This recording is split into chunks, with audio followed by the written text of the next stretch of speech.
lửa rừng nắng tai tai.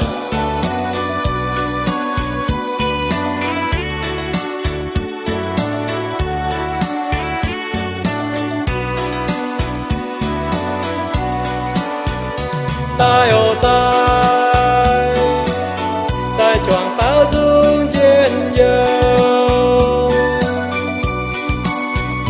tùng nhiều nhẹ trên giờ mai mới choàng chè, tùng suy nhẹ choàng trên xuân ấy tôn ta.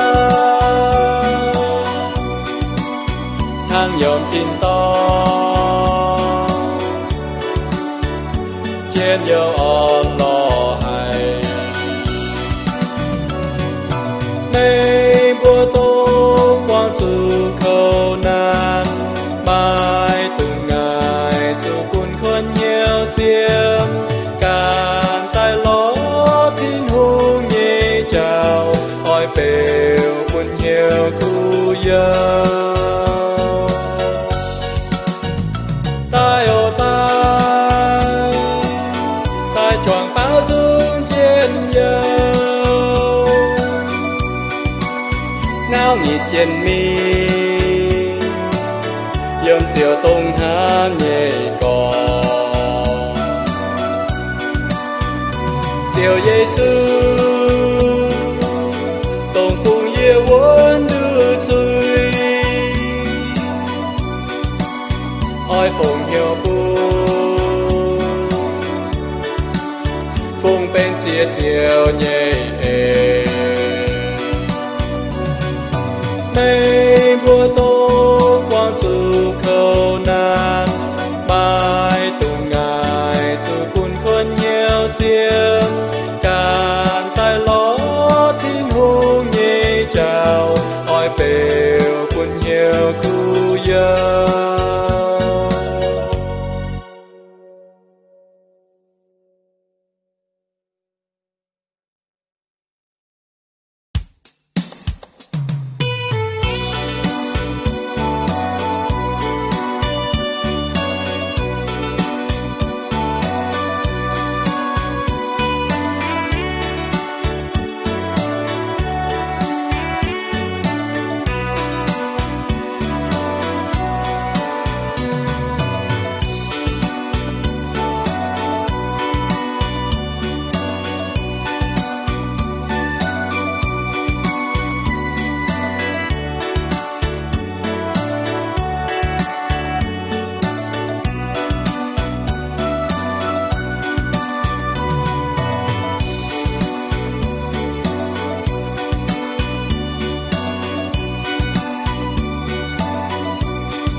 tai